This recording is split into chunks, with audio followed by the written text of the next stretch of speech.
ஒரு தப்பான ஆள்கிட்ட இருந்து அப்பாவை காப்பாத்தணும்னு பொண்ணு மனசு துடிக்குதா?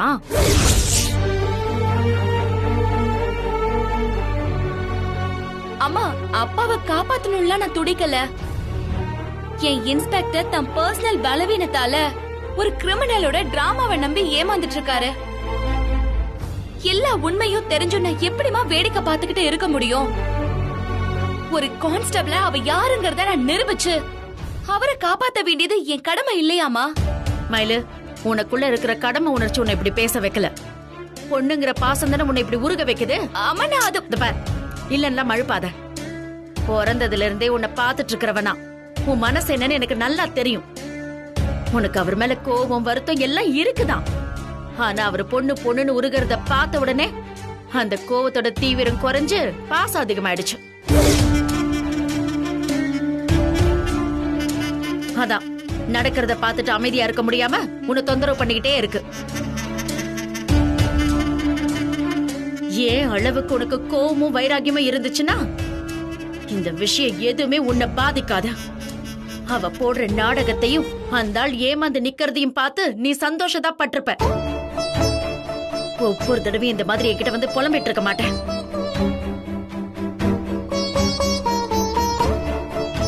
அந்த ஆளை பத்தி என்கிட்ட எதுவுமே சொல்லாதன்னு நான் தன்மையாவும் சொல்லி பார்த்துட்டேன், கோமாவும் சொல்லி பார்த்துட்டேன்.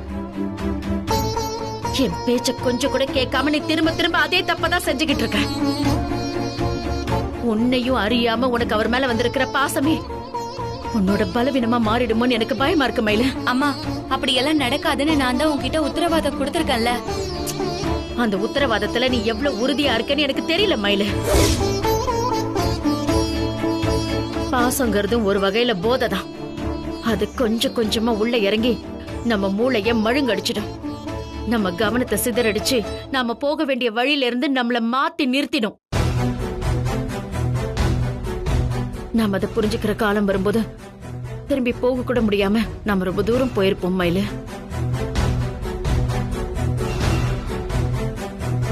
நீயும் அந்த போதைக்கு அடிமையாகி உன் பாதையில இருந்து மாறிடக்கூடாது. அம்மா, உனக்கு என் மேல இருந்த நம்பிக்கை போயிடுச்சாமா? நம்பிக்கை போலமா, ஆனா அத மீறி ஒரு பதட்டம் வந்துருச்சு. அந்த சாமி கிட்ட கூட நீ IPS பாஸ் ஆகணும்னு நான் பெருசா வேண்டிக்கிறது இல்ல. உன் மனச தடுமாறிடக்கூடாதுன்னு தான் வேண்டிக்கிறேன். நான் அதே வைராக்கியத்தோட தான் இருக்கேன்னு எனக்கு எப்படி உன்கிட்ட புரிய வைக்கிறதுன்னு தெரியலம்மா. நான் செய்யறது கடமைன்னு நினைச்சாலும் சரி, பாசம்னு நீ நினைச்சாலும் சரி, சார மகா கிட்ட இருந்து மீட்க வேண்டிய வேலையை நான் செஞ்சுக்கிட்டு தான் இருப்பேன். ஆனா IPS ஆபீசர் ஆகணும்ன்ற என் கனவை அது கண்டிப்பா பாதிக்காதுமா.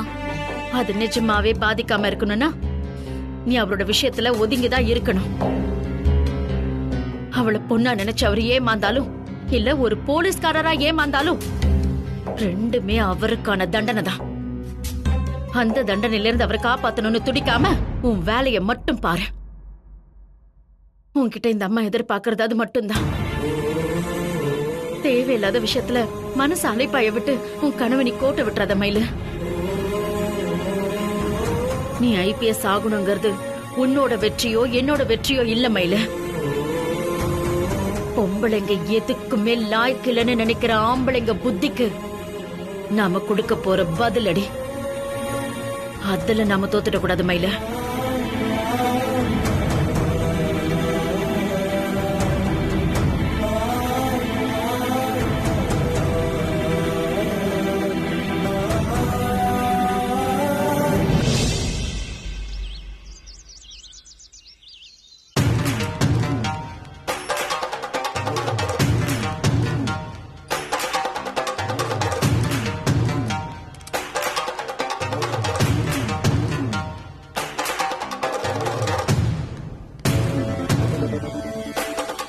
என்னாச்சுடி, பிளான் பண்ண மாதிரி 2 அடிச்சிட்டியா? இல்லக்கா, ஒண்ணுதான் அடிக்க முடிஞ்சது.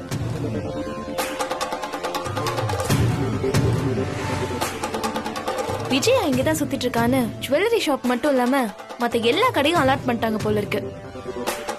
சேல்ஸ் பாய்ஸ் எல்லாம் அவ்வளோ ஷார்ப்பா பாக்குறாங்க. இதுக்கு மேல சுத்தினா சந்தேகம் வந்திருந்தா சைலண்டா கிளம்பிட்டேன்.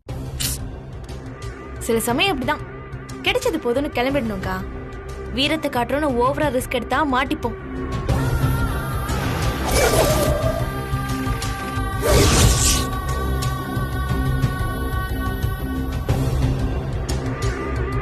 ஏய் இப்பவே நம்ம மாட்டிக்கிட்டோம்டி. உள்ள இருக்கிற படுபாவிங்க நம்மள கண்டுக்காத மாதிரி விட்டுட்டு போலீஸ் கிட்ட போட்டு கொடுத்துட்டாங்கடி.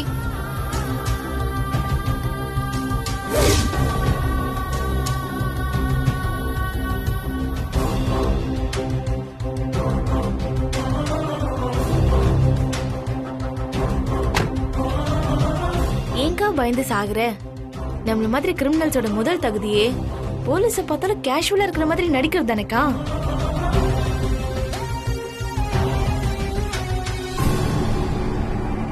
வந்திருக்கிறது யார் தெரியுமா? என்னோட இன்ஸ்டன்ட் அப்பா. அவர் என்ன பார்க்கலனா அப்படியே கிளம்பிடுவோம். பார்த்துட்டா நீ தான் அவரோட 2வது பொண்ணு. அவர் மேல கோவமா இருக்கிற மாதிரி நடிக்கணும், ஓகேவா? சரி ஓகே ஓகே.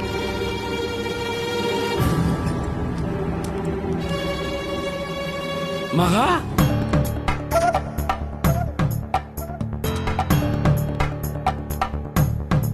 நீ என்னம்மா இங்க? அனு அக்காவுக்காக செல்போன் வாங்கலான்னு வந்தோம்ப்பா. அனு? அனுவா? ஆமாப்பா.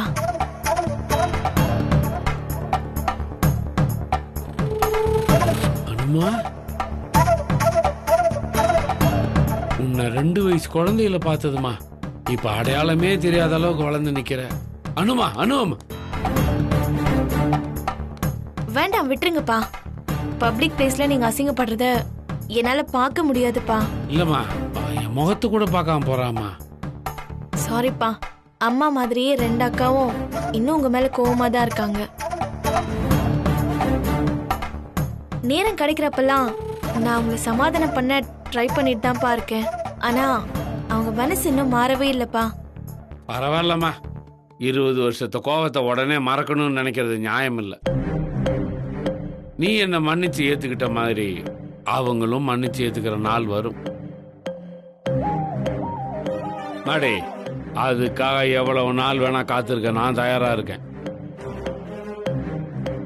சரி, அவளுக்கு போன் வாங்க வந்தியே, வாங்கிட்டியா? இல்லப்பா. ஏன்? எல்லா போனும் ரொம்ப காஸ்ட்லியா இருக்குப்பா. நாங்க அந்த அளவுக்கு பணம் எடுத்துட்டு வரல. அதான் அப்புறமா வந்து வாங்கிக்கலாம்னு கிளம்பிட்டோம். என்னம்மா நீ காசு பத்தில அப்பாவுக்கு ஒரு போன் பண்ணிருக்கலாம்ல? நீ எப்ப வேணா எனக்கு போன் பண்ணி பேச நான் சொல்லிருக்கேனா இல்லையா? இப்ப கூட நானா உன்னை பார்த்து தான் வந்து பேசிட்டு இருக்கேன். இல்லன்னா நீ என்ன கண்டுக்காமையே போயிருப்பல்ல. அப்படி இல்லப்பா, அடிக்கடி உங்களை தொந்தரவு பண்றது சங்கடமா இருந்தது, அதான். அப்பா கிட்ட பேசுறதுக்கு என்னமா பெரிய தொந்தரவு? இது வேணும்பான்னு எனக்கு ஒரு போன் பண்ணி சொன்னா நான் உனக்கு வாங்கி தர போறேன். அதுக்கான எல்லா ரைட்ஸும் உனக்கு இருக்குல்ல. மகா, டைம் ஆயிடுச்சு, கிளம்பலாமா? சரிக்கா, நாங்க கிளம்புறோம்ப்பா. ஏதோ வேலையா வந்திருக்கீங்க போல, நீங்க கிளம்புங்கப்பா. என் போனை சர்வீஸ் கொடுக்கறதுக்காக தான் வந்தேன். ஆனா இது முக்கியம் இல்ல. இப்போ போனை வாங்க வந்த என் பொண்ணுங்க போன் இல்லாம போறது. அம்மா, ஒரு 2 நிமிஷம் இருக்கியா? இப்போ வந்தாரு. இங்கே இரு.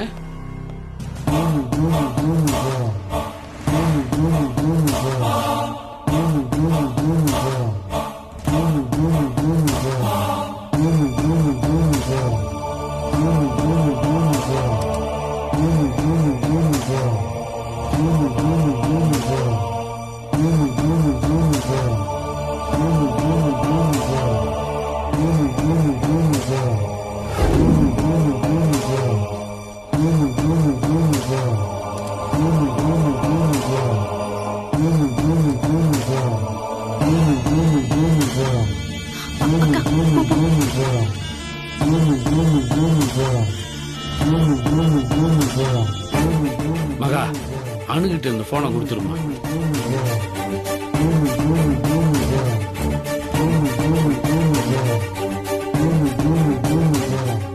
ஏன் பை இந்த போனை வாங்குனீங்க?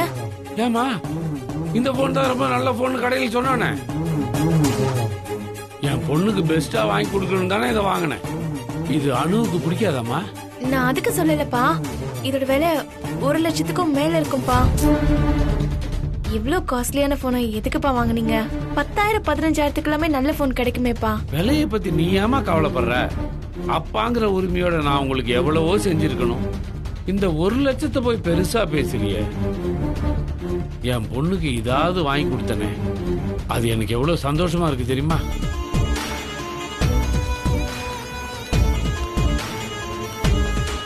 அக்கா இங்க பாத்தியா, அப்பா உனக்காக 1,00,000 ரூபா கொடுத்து போன் வாங்கியிருக்காருக்கா, வாங்கிக்கோக்கா. ஏய், என்ன வெக்கம் கட்டவன் நினைச்சியா? யாரோ ஒருத்தர் வாங்கி கொடுத்தத என்னால ஏத்துக்க முடியாது. அது கோடி ரூபாயா இருந்தாலும் சரி. அப்புறம் இன்னொரு விஷயம், நீ வேணா அப்பா அப்பான்னு உருகிக்கோ, அவரை ஏன் அப்பான்னு சொல்லாத.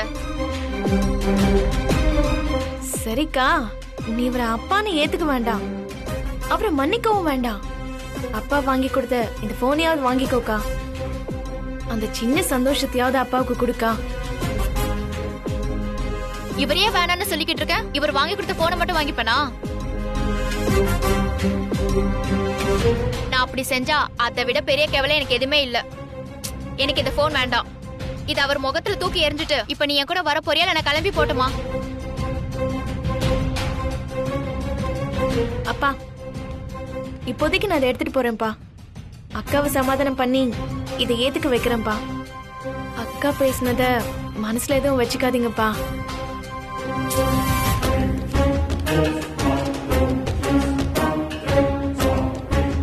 என் பொண்ணு பேசுறத தப்பாவே எடுத்துக்கலாமா, நீயும் வருத்தப்படாத. அவ கோவமா போறா பாரு, அவளை எப்படியாவது சமாதானப்படுத்தி அவளை எப்படியாவது இந்த போனை வாங்கிக்க வை. எனக்கு அது போதும். கண்டிப்பாப்பா, நான் வரேன்ப்பா. சரிம்மா.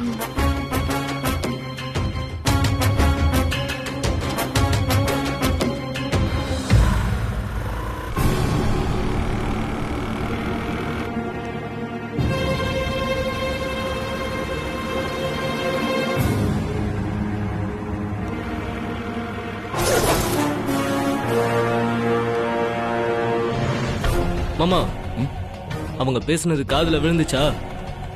எனக்கு ஒரு 1000 ரூபாய் கொடுக்கறதுக்கு அப்படி அழுவாரு. ஆனா அந்த பொண்ணுக்கு 1,00,000 ரூபாய் செலவு பண்ணி போன் வாங்கி கொடுக்கறாரு. ஆனா எல்லாத்தையும் கவனிச்சுட்டு தான் இருந்த மாப்ள. அக்காளும் தங்கச்சி என்னமா டிராமா போட்டு காரியத்தை சாதிக்கிறாளுங்க. அந்த குடும்பத்துல இருக்கிற ஒவ்வொருத்தருக்கும் இப்படி லட்ச லட்சமா அள்ளி வீசிட்டு இருந்தா கடைசியில உனக்கு அக்காவுக்கும் ஒண்ணுமே மிஞ்சாதரா. நீயும் அக்காவும் திருவோட ஏந்திக்கிட்டு தெருவுல தான் நிக்கணும். மாப்ள, நீ வீட்டுக்கு கிளம்பு, ஒரு சின்ன வேலை இருக்கு, முடிச்சிட்டு வரேன். நானும் உங்க கூடவே வரேன் மாமா, 2 பேரும் ஒன்னாவே போலாம். இல்ல மாப்ள, நான் காரணமா தான் சொல்றேன், நீ கிளம்பு. சரி மாமா.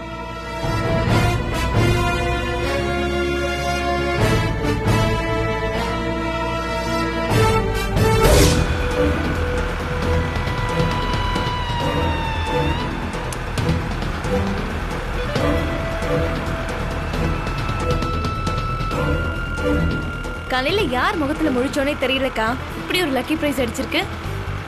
இப்படி ஒரு காஸ்ட்லி கிஃப்ட் கிடைக்கும்னு நம்ம நினைச்சு பாத்துருப்போமா சொல்லு? ஆமாடி, 1,00,000 ரூபாய் போன அசால்ட்டா வாங்கி கொடுத்துட்டாரு. 1,00,000 என்ன, நீ அவரை அப்பா அப்பான்னு அவரை ஐஸ் வச்சே லைஃப்ல செட்டில் ஆயிடலாண்டி. பெருசா அடிக்கும்னு பேராசைப்படக்கூடாதுக்கா. கரைக்கிற வரைக்கும் கறந்துட்டு கம்பி நீட்டிடணும், இல்லைன்னா பெரிய சிக்கலாயிடும். என் அக்காவோட வாழ்க்கைக்கு எவ வில்லியா வந்தாலும் நான் விட மாட்டேன். இன்னைக்கே உன்னை அடிச்சு தூக்கி இருந்த இடம் தெரியாம அழிச்சிடறேன்டி. என் அக்கா எந்த கஷ்டமும் இல்லாம நிம்மதியா இருக்கணும். அதுக்காக நான் என்ன வேணாலும் செய்வேன்.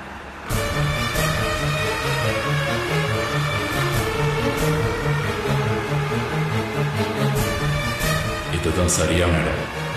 ஆளுங்க நடமாட்டம் கூட இல்லை, வண்டியும் அவ்வளவா வரல. இங்கேயே அவளுகளை அடிச்சு தூக்கிறான்.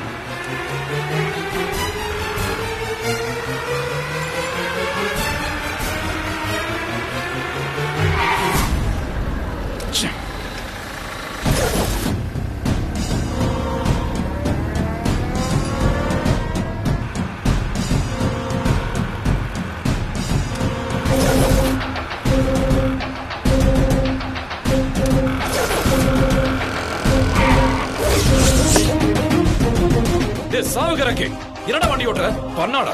என்ன இன்னைக்கு வீட்டுக்கு வர மாட்டேன்னு சொல்லிட்டு வந்துறியா? Sorry sir, sorry sir. வட்டி செருப்பால கண்ணா பின்னான்னு வண்டி ஓட்டிட்டு சாரி ஒரு கேடு.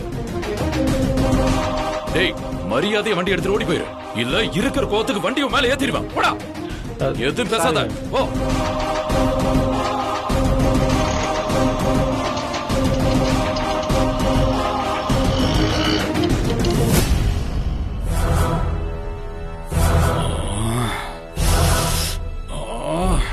அந்த மகா வேற எந்த பக்கம் போய் தொலைஞ்சான்னு தெரியல. இன்னும் ஒரு செகண்ட் கிடைச்சிருந்தா அவளை காலி பண்ணி இருந்திருப்பேன். இந்த பன்னாடு ஆட்டோக்காரன் குறுக்கு வந்து கெடுத்துச்சான். ச்சே.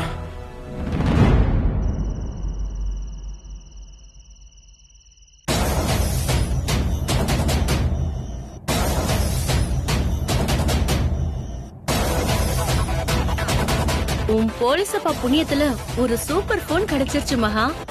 அதை விட முக்கியமான விஷயம் என்னன்னா உன் கூட சேர்ந்து இப்ப அணுவும் நடிக்க ஆரம்பிச்சுட்டா. ஆனா ஒண்ணு மகா, உன்னை தான் பொண்ணுன்னு அவர் நம்புற வரைக்கும் தான் நீ சேஃப். உன் வேஷம் கலைஞ்சிருச்சுன்னா நீ பெரிய சிக்கல்ல மாட்டிப்ப. ஆமா மகா, ஒரு கிரிமினலா நீ அவருக்கு பெரிய தலைவலியா இருக்கிறது வேற. ஆனா நீ இப்ப பொண்ணு சென்டிமெண்ட் வச்சு விளையாடிட்டு இருக்க. அது பொய்ன்னு தெரிஞ்சா அந்த மனுஷன் மிருகமா மாறிடுவாரு. அது நடக்கிறதுக்குள்ள இந்த நாடகத்தெல்லாம் சீக்கிரம் முடிச்சுட்டு இந்த ஊரை விட்டு கிளம்புறது தான் நமக்கு நல்லது. அப்படி கிளம்புறதுக்கு முன்னால பெருசா ஏதாவது அடிக்கணும் சந்தியா. போலீஸ் கிட்ட பணம் அடிச்சதையும் தாண்டி இந்த ஊர்ல நம்ம பெருசா எதுவுமே செய்யல. செக்யூரிட்டியும் அலர்ட்டா இருக்கிறதுனால சின்னதா ஏதாவது தேத்துறது கூட ரொம்ப கஷ்டமா இருக்கு. இதே நிலைமை தான் மத்த ஊர்லயும் இருக்கும். கொஞ்ச நாளைக்கு நம்ம சும்மாதான் இருக்கணும். கையில ஒரு அமௌண்ட் இருந்தாதான் நாம இந்த நிலைமையை சமாளிக்க முடியும்.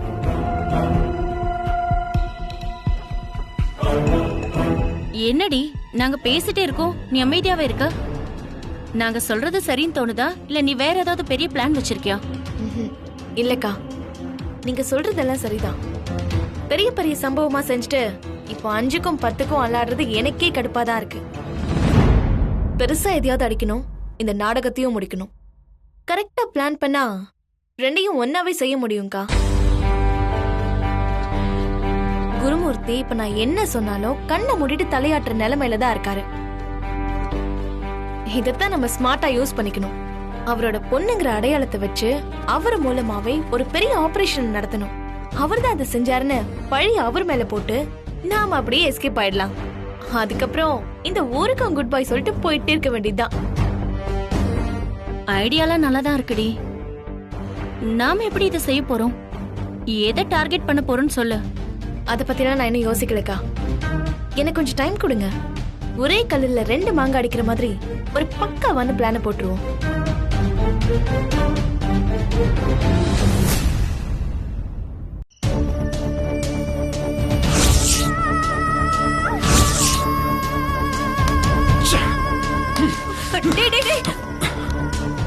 எதுக்குடா உன் கைய நீயே உடைச்சுக்கிற? மிஸ் பண்ணிட்டேங்கா. அந்த மகாவை கிட்ட போய் மிஸ் பண்ணிட்டேங்கா. நான் பிளான் பண்ண மாதிரி எல்லாம் நடந்திருந்தா இந்நேரம் அவ கதை முடிஞ்சிருக்குங்கா. உன் வாழ்க்கையில நிம்மதியும் சந்தோஷமும் திரும்ப வந்திருக்குங்கா. என்னடா சொல்ற? எனக்கு ஒண்ணுமே புரியலையே. அந்த மகா போன வண்டி இடிச்சு அவளை ஒரே அடியா தூக்கிடலான்னு பார்த்தா குறுக்க ஒரு ஆட்டோக்காரன் வந்ததால இன்னைக்கு அவ தப்பிச்சிட்டா. ஆனா அவ ஆயுசு ஒரு நாள் தான் கூடியிருக்கு. நாளைக்கு கண்டிப்பா அவளை முடிச்சிருவேன். டேய், என்னடா பேசுற? அந்த குடும்பத்தை ஊரை விட்டு துரத்தம் தானடா நான் சொன்னேன். நீ அவங்கள உலகத்தை விட்டு விரட்டலான்னு திட்டம் போட்டு வச்சிருக்கியா? ஆமாக்கா, அவங்கள ஊரை விட்டு விரட்டினாலும் திரும்பவும் அவங்களால உனக்கு பிரச்சனை வராதுன்னு எப்படி சொல்ல முடியும்? இந்த மாதிரி விஷயத்துல வெறும் கிளைய வெட்டி போடுறதுல அர்த்தமே இல்லக்கா. வேரோட வெட்டி எரிஞ்சாதான் நாம நிம்மதியா இருக்க முடியும். வெட்டி எரிஞ்சு நீ ஜெயிலுக்கு போயிட்டீன்னா ஓ வாழ்க்கை என்னடா ஆவறது? அத பத்தி கொஞ்சமாவது யோசிச்சு பாத்தியா? என் அக்காவோட வாழ்க்கைக்காக நான் ஜெயிலுக்கு போறதும் எனக்கு சந்தோஷம் தான். டேய், முட்டாள்தனமா பேசாதடா. என் வாழ்க்கைக்காக என் தம்பியோட வாழ்க்கை பலியாகிறது எனக்கு எப்படா சந்தோஷமா இருக்க முடியும்? நீ எனக்காக ஜெயிலுக்கு போயிட்டீனா நான் நிம்மதியா இருப்பேன்னு நினைக்கிறியா? என்னால என் தம்பி வாழ்க்கை போச்சுன்னு அந்த உறுத்தல்லையே நான் மனசு உடைஞ்சு செத்து போயிருவேண்டா. இப்படி எல்லாம் பேசி என் கைய கட்டி போடாதக்கா. அந்த பொண்ணு கொன்னு அந்த குடும்பத்தை அழிக்கிறது தான் என்னோட ஒரே முடிவு. அதால என்ன பிரச்சனை வந்தாலும் நான் சமாளிச்சுக்கிறேன்க்கா. டேய், நீ உணர்ச்சி வசப்பட்டு பேசுற காசி. அந்த குடும்பத்தை அழிச்சுட்டா நான் நிம்மதியா வாழ்வேன்னு நீ ஒரு கணக்கு போடுறல்ல, அதுவே பெரிய தப்புடா. உன் மாமாவுக்கு இப்பதான் அவங்க மேல பாசம் பொங்கி வழியுது. நீ அவளை கொண்டுட்டா உன்னை ஜெயில போடாம உன் மாமா அடங்க மாட்டாரு. இதுக்கெல்லாம் நான் தான் காரணம்னு நினைச்சு என்னையும் வீட்டை விட்டு துரத்திடுவாரு. இதுக்கு நானும் உடனேன்னு சொல்லி என்னையும் ஜெயில போட்டாலும் போட்டுருவாருடா. ஹம். நீ எதுக்காக இவ்வளவு பெரிய காரியத்தை செய்யணும்னு துடிக்கிறியோ அதுவே நிறைவேறாம போயிடும். நீ வாழ்க்கையை தொலைச்சிட்டு ஜெயிலுக்கு போவ, நான் தெருவுல நிப்பேன். அது மட்டும் தானே ஒரே வித்தியாசம். இப்ப என்ன என்னதான்க்கா பண்ண சொல்ற? முதல்ல அந்த குடும்பம் எங்க இருக்குன்னு கண்டுபிடி. சுசீலாவை உட்கார வச்சு பேசணும். இதுக்கு மேல என் வாழ்க்கைய பங்கு போட முடியாது. உன் குடும்பத்தோட ஊரை விட்டு ஓடிரு, இல்லன்னா உன் குடும்பத்தையே நாசம் பண்ணிடுவோன்னு மிரட்டி பாப்போம். ஒத்து வரலன்னா அப்புறம் என்ன செய்யலான்னு யோசிக்கலாம். எடுத்த உடனே கொலை அது இதுன்னு யோசிக்க வேணாண்டா. காசி, என் முன்னாடி தலையை ஆட்டிட்டு நாளைக்கு ஏதாவது ஏடா கூடமா பண்ணிட்டு வந்து நிக்காத. அந்த குடும்பத்தை சீக்கிரம் கண்டுபிடிக்கிறதுக்கான வழியை பாரு. இப்போதைக்கு நீ செய்ய வேண்டிய வேலை அது மட்டும்தான். சரி, சாப்பிடலாம் வா.